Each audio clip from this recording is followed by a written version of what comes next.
Yeah, what's up? What's up? What's up?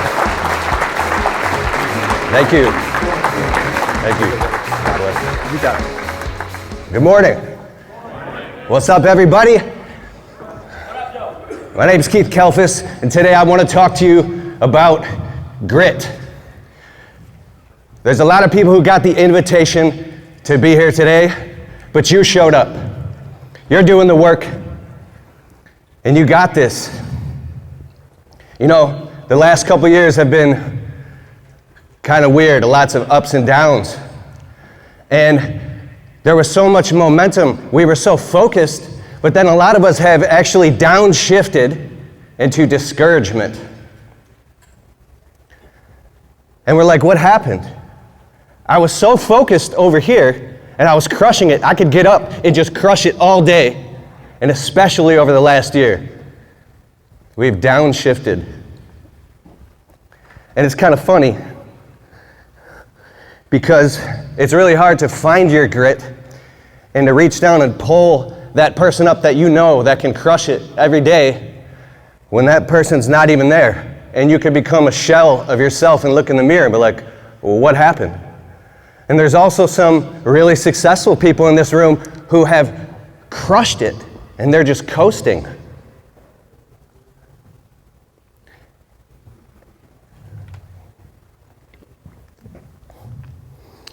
So today, I want to tell you some powerful stories about how I found my grit and how I found my grit in honoring and putting God first. It's changed my whole life. I can feel the energy in the room today. It's palpable. This is the 6th year of Lawntrepreneur Academy, and people come here and they have conversations that get their lives changed, but we're here right now. Who's ready in Lawntrepreneur Academy today? Let's get it. So year 6 of my landscaping business, bro, I thought I had it dialed in. I thought I had it figured out because I had been through the ups, I've been through the really low lows, I've been through the discouragement, the breakdowns, the depression, and then I came back up.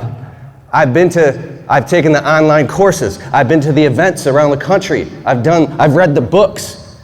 And this time, this spring and this summer, I hired some new people. I went out, I said, that's it. I got my sales system down. I got my processes. I know how to communicate and articulate and how to build rapport with customers. We've got the CRM. I understand how contracts work. I understand change orders. I understand we're licensed and insured, all that. Everything is legit.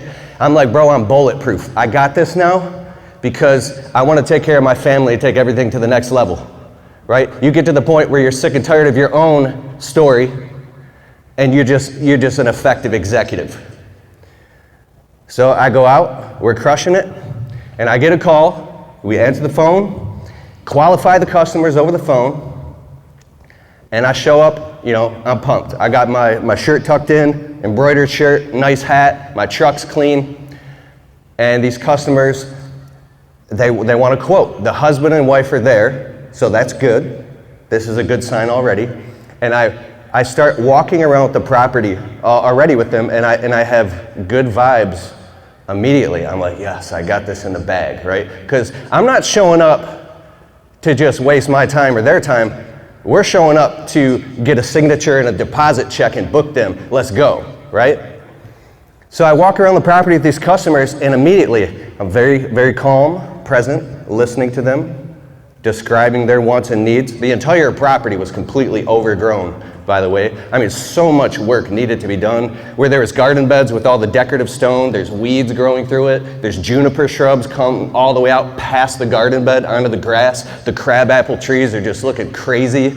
The ornamental trees in front of the house, in front of the bay windows, they're touching and rubbing the house. I'm looking all over the place, and I see opportunities, I see money, and that's one of the things we talk about, how you can turn our average ticket job of $360 into $1,650. But we're trying to sell jobs at $4, $5, $6, $7,000, because when you notice opportunities on people's properties, you're a servant and a good steward, you call that out. Hey, we can solve that problem for you.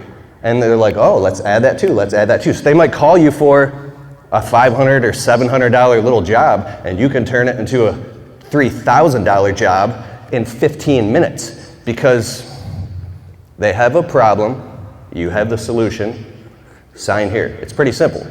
And when you're qualified and they see you're qualified, you have a professional website, like I did it all, right? So as I'm walking around the property with these customers, they're giving me good vibes and I'm saying all the right things.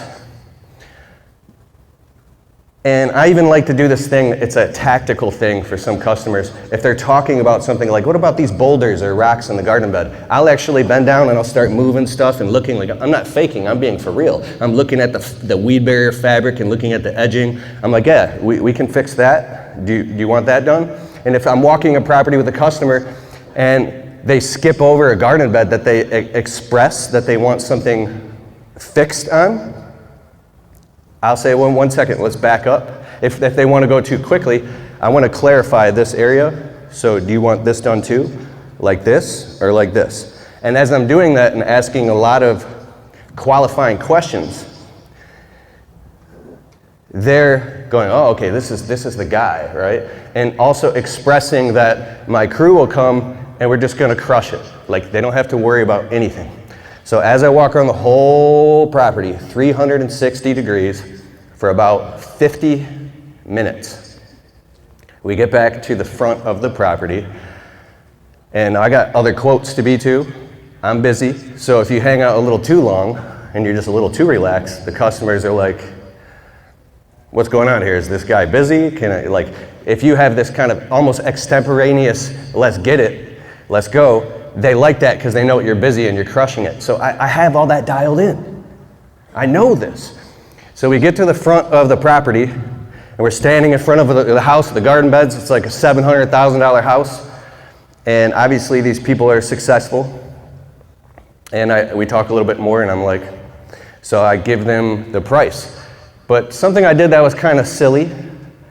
I like to experiment with hyper vulnerability and transparency when it comes to the business, sometimes to the point of being cringy, just to test on a case-by-case basis, like that I'm drawing the line in the sand, we're here and we're gonna do this for you, we're gonna crush it.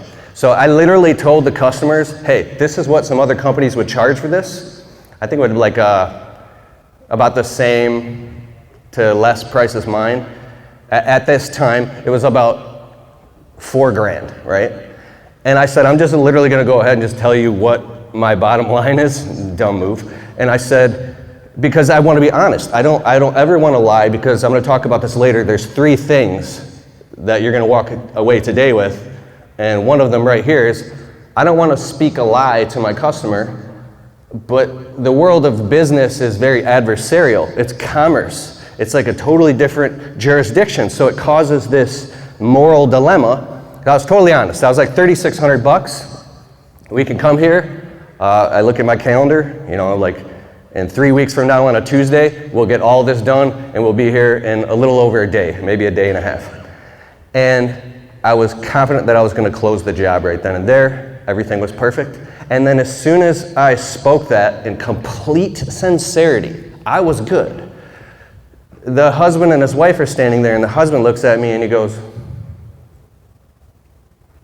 well, I'll give you $2,500 cash.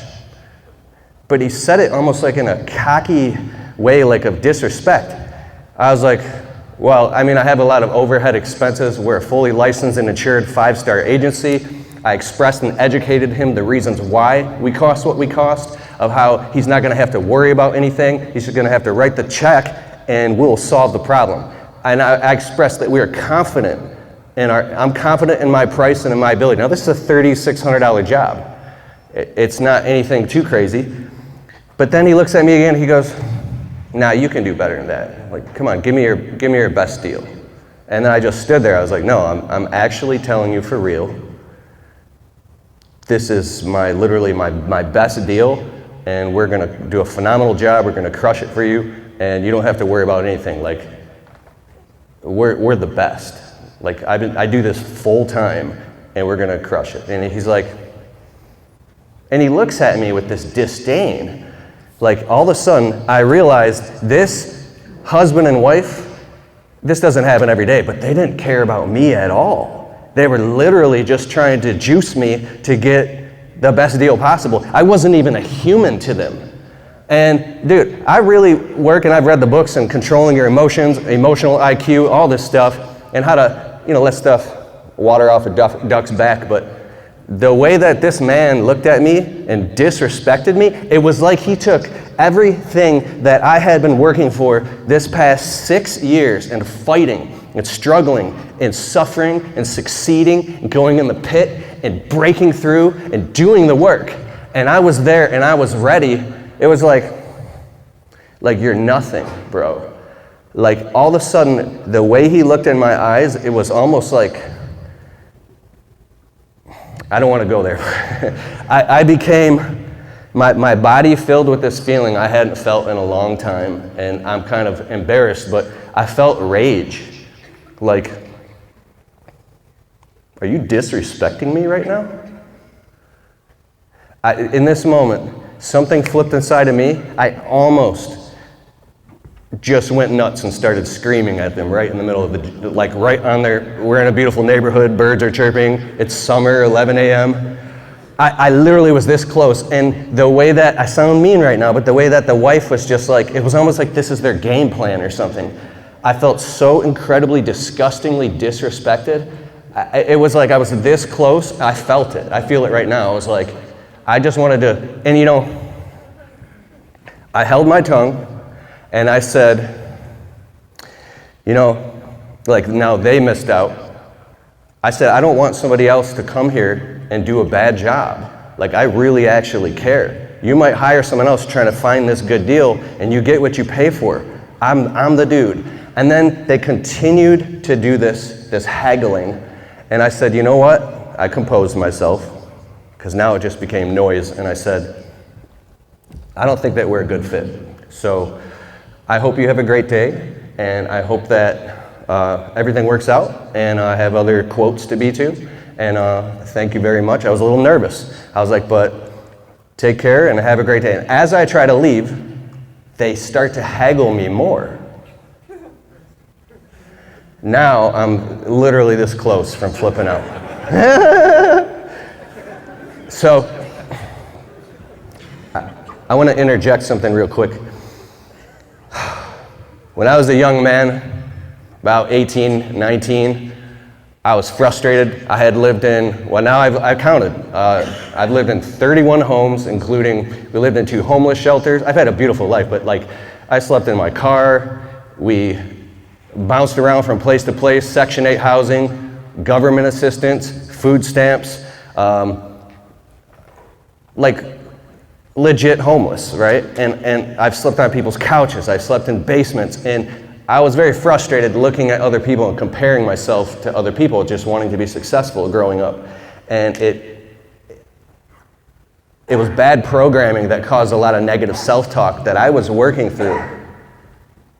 And also to add to that, at 26, dude, I sat in a hospital because I got the phone call that my mom had mixed crack with heroin, and she fell unconscious and was no brain activity. We had to go to the hospital, and I had to put my hand on my mother's forehead, and we had to pull the plug, and I had to watch my mother pass away. So, like, I know what it's like to struggle, and I know what it's like to have to pull up and have grit. Like, I've been through it for real, bro. And a lot of my best friends, I've had 6 best friends that have, I don't want to depress anybody here, but they're not here anymore, right? And so, anyways, back to the story. In that moment, I saw this vision of a Keith Kalfas that I am not flipping out yelling at these customers. And we had a family reunion several years ago, and one of my cousins was there. I won't say any names, but he was younger than me, and he had lived the same life that I lived. And all right, I'll tell you. So my family is amazing. There's a lot of unconditional love. I did not plan on telling this. My cousins like to joke. I mean, we had a riot growing up. But my younger cousin, he was about 19 at this point. we were at a family reunion, and my grandmother who had passed away, she was in a wheelchair behind, we were just, I don't know what she was doing, just getting some shade or something. And he said, where's Grandma? Where did Grandma go? And then the one cousin said him as a joke, oh, they're back there with Grandma smoking a joint. So he thought this was real. He believed it, and he flipped out and he went into rage in front of the whole family reunion and started screaming and yelling and calling everybody, you guys are all white trash. And then he got in his pickup truck and he peeled off, and I hadn't seen him since. This is like, but as I watched this happen, I had tears in my eyes because I was looking at that man. He had rage and he was trying to be a hero and express, I'm not like this. I'm trying to be better than this, and you're back there smoking a joint with Grandma. So when I saw him have rage like that and leave, my heart went out to him, and I said, we don't do that. We don't do that. And I actually went around and comforted my family, and I held composure, and we got over it. But so, back to this job, I was like, you know what? I had to actually walk away while they were talking. I said, it's not a good fit. I have other quotes to be to. I'm sorry, have a nice day. And they were just like perplexed or something. So I get in my truck, I'm shaky, I'm nervous. I start the truck, I look at my next quote, I drive off. And I was so enraged and so disrespected that I took out my camera and I'm like, I'm gonna make a YouTube video, real time. And I wanna vent this out. And so I did vent it. I told the story really quick. I was gonna have him play it here, but it's not a good look because I actually took the video down because it went nuts. It got like 21,000 views within 35 minutes of people in the comments saying, yeah, get him, Kalfas, yeah, bro, get him. Dude, I looked, and there might be someone in here that's seen that video. And like, I literally looked in the camera and I was like, don't you disrespect me. Don't you disrespect me. Like I was losing it, and I vented all that out, and I had to pull over in my truck because I was so pissed off. I was shaking, and I had to recompose myself because I had other quotes to be to. And I know that no matter what you're going through or how a customer treats you, it's never, ever, ever admissible or okay to have a negative energy with the next customer. It's not their fault. That might be a jackpot job, right? You have to maintain your composure and be responsible for the energy that you bring around people or in an environment. So I maintained my composure, and I sat in my truck, and I just meditated. And then I started to break down because of the discouragement came in. And I thought about, kind of when you're living moment to moment, breath to breath at times, or you have anxiety, one failure or one thing that doesn't work out can feel like it's happening everywhere at once. Like, oh, this is the direction this is heading. I can't afford this right now. I need this to work. And so I sat in my truck and I was broken. It was like it signaled all of the reasons of the negative self-talk that told me why I wasn't worthy. And I've heard about, my other friends. I just get off the phone with another friend. He's like, bro, we just did 5 million. We did 165,000 this week. And I was like, and that's one of the other things I'm going to talk about, the third thing. So me going through this while hearing about other people crushing it was eating me alive. It was ripping me apart. I was in the pit, bro. So I got it together, and I went to the next quote.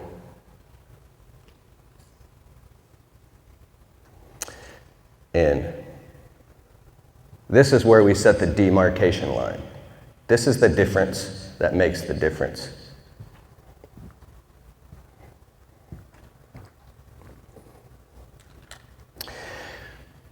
The demarcation line is when you're in the pit and you say, who am I going to be right now when I'm down on my knees? Who am I going to praise when times aren't only good, but when times are bad? That's God, of course. And I said, I've been down that path where I've stuck my head in the sand, where I've given up, and I felt like I couldn't do it. And I've actually tucked my tail in between my legs, and I just wanted to go home and go to bed because it was too overwhelming, beating myself up. So I said, you got to pull yourself together, Kalfas. This is not it. Like, I know. So I said, you know what? I'm going to go crush it anyway. I'm going to go close these next jobs, and I don't care what it takes, because this is who I am. So I go to the next quote, and husband and wife comes out again. But this time they're smiling, everything's fine, but my energy, what happened a few minutes ago, or an hour ago, doesn't even matter. It's water under the bridge. Husband and wife come out, and instantly I build a rapport with them, and I'm talking with them, walking around their property. Again, everything on their property needs to be done, even more than the first one. Like I was talking about the garden beds and the rocks and stuff growing through. They had these huge arborvitaes that go around the pool. In Michigan, there's tons of pools with arborvitaes that are 28 feet high, and they all need to be trimmed. And if you have the proper tools and you have the work ethic, you can make a lot of money and do a lot of landscape redos, installs, rip out, redo garden beds. These people needed it all done. So as I'm walking around the property, very confident, I'm just listening, stopping, listening, and I said, we can do all of this for you. We can totally do this, we can crush it. And I asked qualifying questions, and the customer, he had the sense that he just knew that I was the right guy for the job. So with my grit and with my guts and my determination and with my confidence, I stood there and I said, you're looking at, it was like $16,500 right now, and we can come out here in 2 weeks on a Monday and get this thing started. And he looked at me, he goes, if I pay you an extra, I think it was 4 weeks out or 5 weeks out, we were really booked. He goes, if I pay you an extra $1,500, can you get out here a little sooner? I was like, well, let me look at my calendar. This doesn't happen often. So I look at my calendar, I'm like, it's going to be tough, I don't know. Because money, when someone dangles money in front of you, you have to behave like integrity comes first. It don't matter. So I say, well, that's really nice and I appreciate your consideration and your offer, but matter of fact. So we were able to come out there in 2 weeks on a Monday and start. We had some commercial property, we could just move it around. And we started it, and then there were some change orders, and it was $19,500. Boom, sold. On the spot, in about 15, 20 minutes, with a signature and a deposit credit card transacted through our CRM, and it was done right then and there, on the schedule, booked with a deposit check, and it was easy. I was like, boom, let's get it. So here's what I did. I walked around the property of the customer, and I want to actually tell you what was part of that job.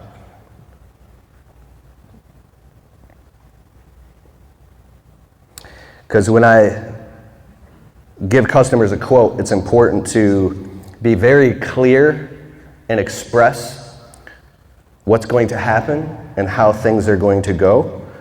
And this builds a lot of trust and actually alleviates tension and future tension if you're doing bigger landscaping jobs, right? So 1, whole property garden bed makeover.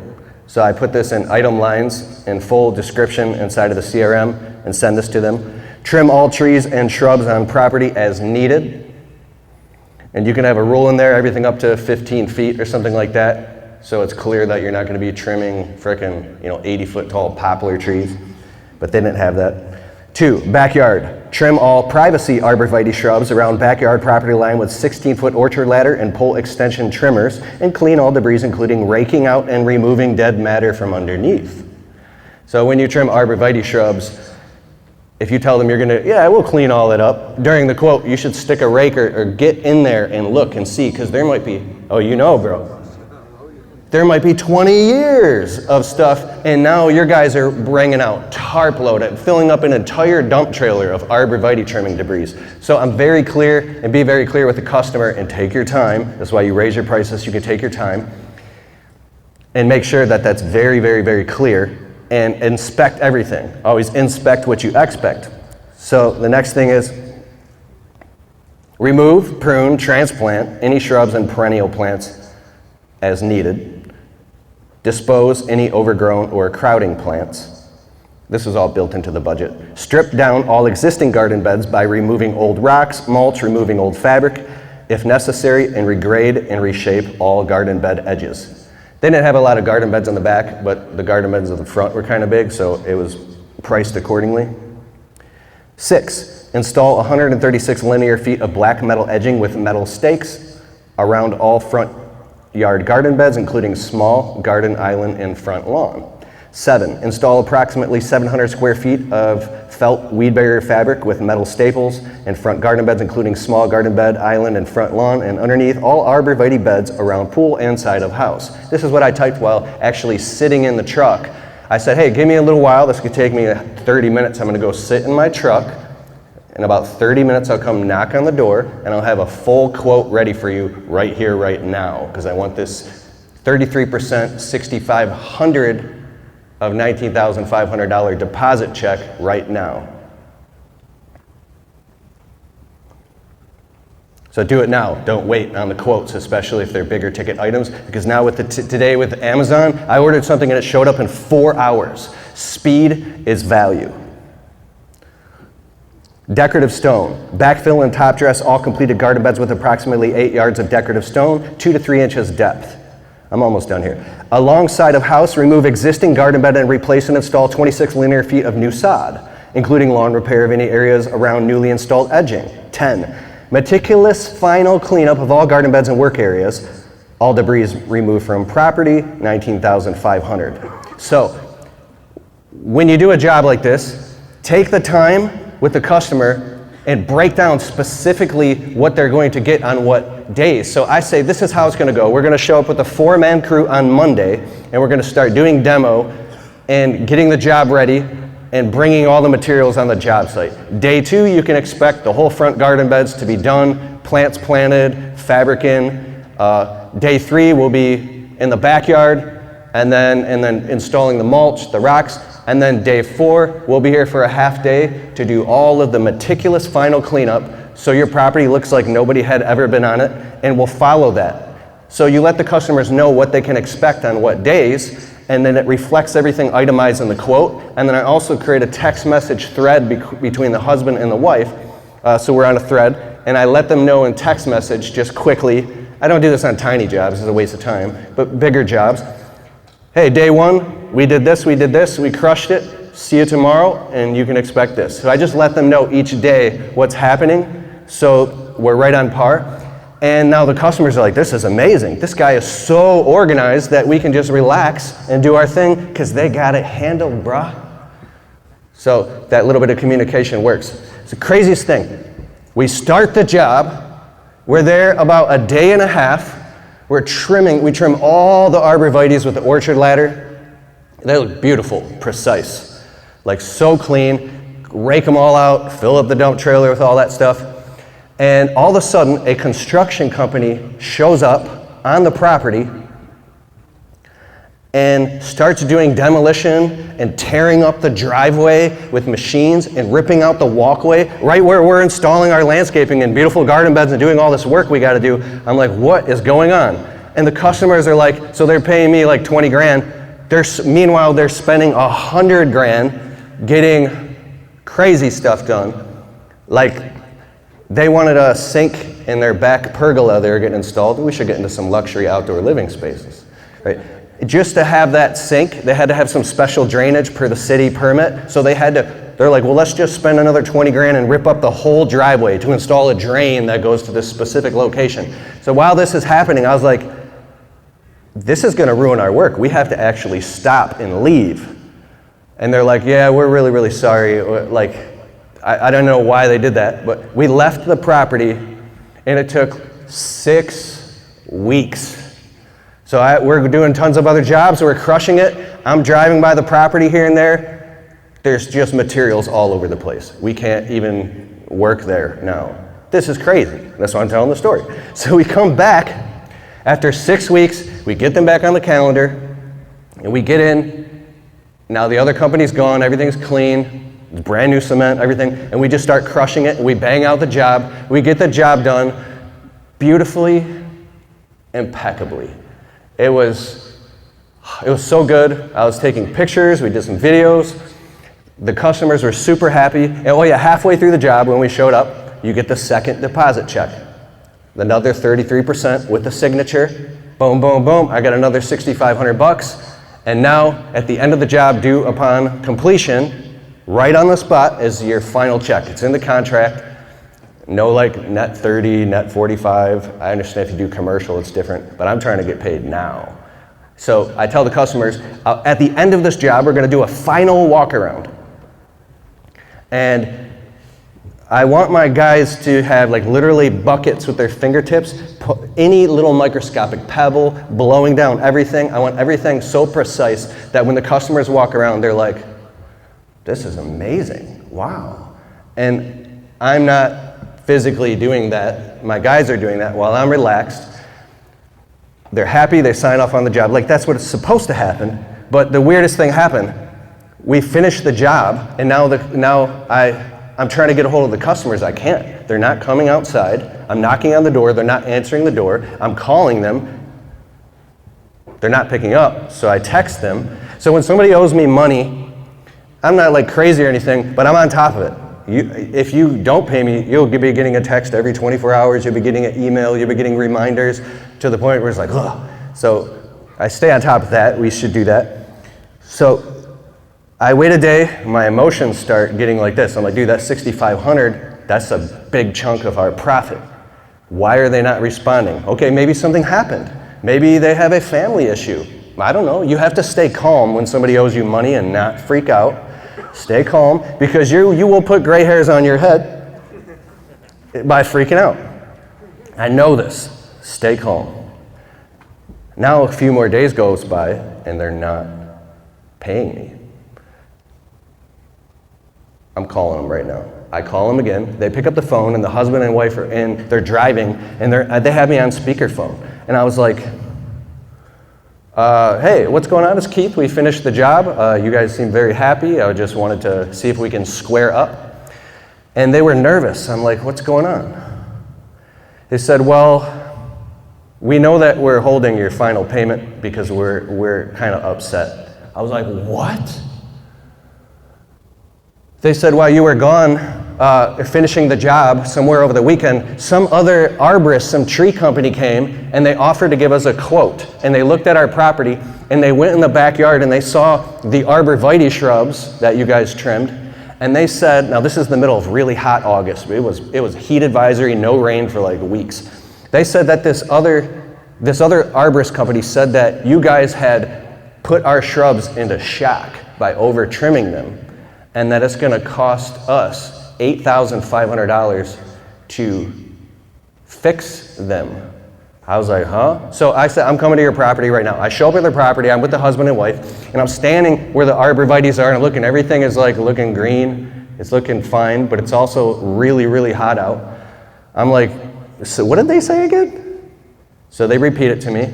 I'm like, was this guy a certified arborist? They're like, we don't know. But they said that the only way to fix this is, these shrubs are 28 feet high, was to cut 12 feet off the shrubs, to bring a spider lift in the backyard and top the shrubs by 12 feet, and it's gonna be all this crazy work, and it's the only way. And I'm looking at these people like, you kidding me, bro? Like, so I'm sitting here listening, and they don't trust me all of a sudden. I thought we had trust. I say, wait a second. They're just nervous. They don't know. They're naive, right? And this is a moment where I had to reach deep down inside and pull out my what? Grit. My grit. My what? Grit. My grit, bro. I had to stand up for myself, and I don't normally do this. It's easier to turn the other cheek.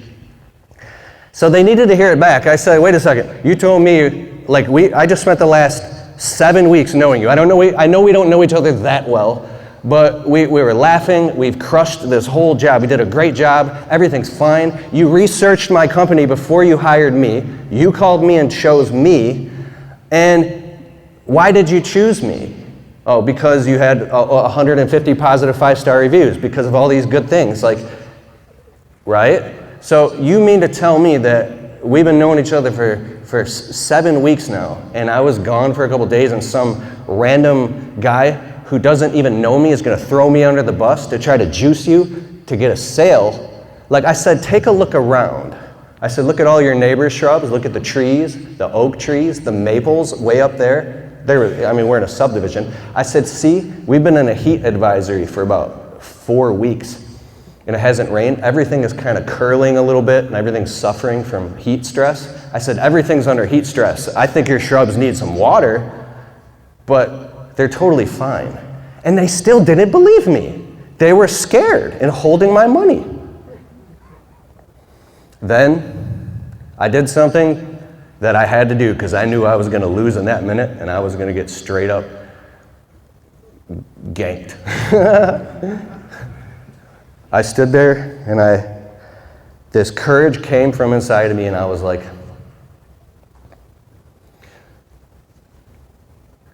you're gonna believe some guy over me?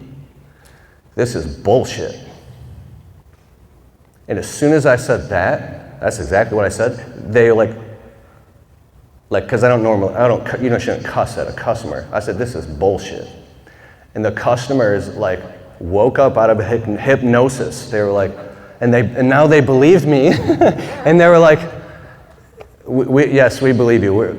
They paid me my money, my other $6,500, right there on the spot. They signed off on the job, and now I felt a little nervous, but I was proud of myself because I stood up for myself.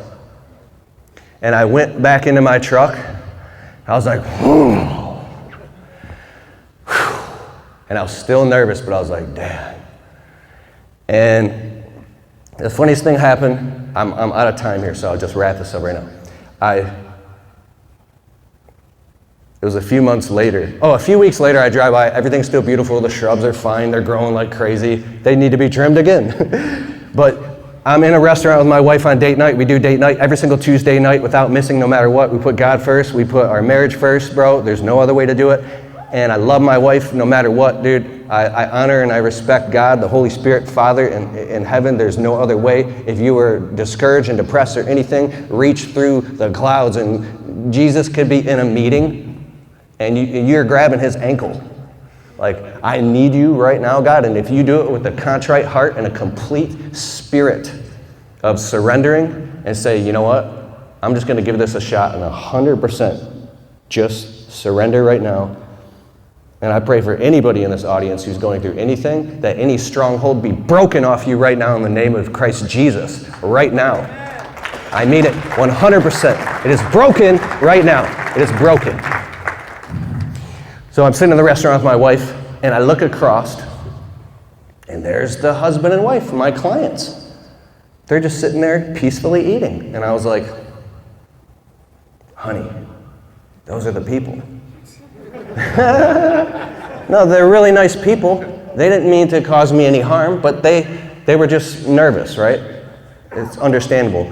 So I snuck up to the register. I was like, how much are, those people, just pay their dinner, and I left a fat tip. And then when we walked out, I saw them, they're like, hey, thank you. And I was like, God bless you, God bless you. So I want to encourage you, reach deep down inside, pull up that faith and pull up that grit. Honor God when times are good, but when times are bad. I recently had to give my dog CPR for 15 minutes, and he died in my arms and had a heart attack. And it was traumatizing. And you know what I started doing? I started praising God and having gratitude and saying, thank you, thank you, thank you for this beautiful experience. Like, I'm telling you right now, you have everything that it takes. You have it inside of you. This right now is the demarcation line that you choose to, in this moment, you don't tolerate not what's going on out there, but also what's inside of yourself, anything. And your tongue is a sword. Don't speak negativity. Don't do it behind other people's backs, and don't do it about yourself. Be very careful what you say, because everything is being documented and it's being written. Be very careful what you say. Honor God above all. And then the third thing, is I have to get off here, is don't compare yourself to other people. I don't have time to tell this story, but I recently heard about somebody that I looked up to a lot that basically, I don't look up to that person anymore. And I got on the phone with a spiritual advisor of mine, and I was like, how can this be? This person I look up to so much. Like, it wasn't anything like terrible, but I was like, I looked up to this person. How could they do that? And my spiritual advisor told me, this is a lesson to you right now, to never, ever, ever compare yourself to other men, because the grass is not greener on the other side. It's a barren wasteland. The grass is greener where you water it.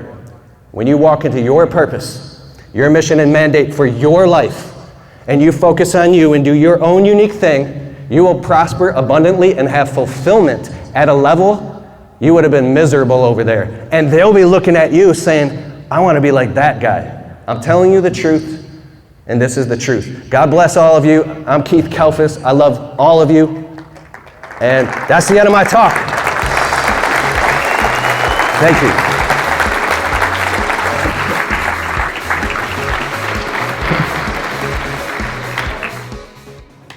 I just got off stage. I just want to say, when times are tough, you need to honor God and pull up and have that grit. Grit. Today's the demarcation line where you decide that you're changed. You got this. Peace.